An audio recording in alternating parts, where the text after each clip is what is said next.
حشیم نے یحییٰ بن ابی اسحاق سے، انہوں نے حضرت انس بن مالک رضی اللہ تعالیٰ عنہ سے روایت کی، کہا ہم رسول اللہ صلی اللہ علیہ وسلم کے ساتھ مدینے سے مکے جانے کے لیے نکلے تو آپ 2 رکعت نماز پڑھتے رہے یہاں تک کہ مدینہ واپس پہنچ گئے۔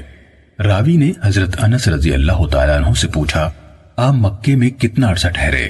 انہوں نے جواب دیا 10 دن۔ آپ صلی اللہ علیہ وسلم نے حجۃ الوداع کے موقع پر مکے آ کر خود مکہ، مینا، عرفات اور مزدلفہ مختلف مقامات پر 10 دن گزارے۔ صحیح مسلم حدیث نمبر 1586۔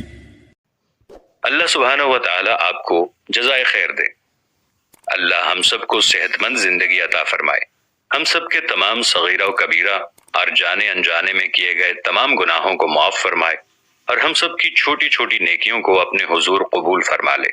آمین ثم آمین یا رب العالمین۔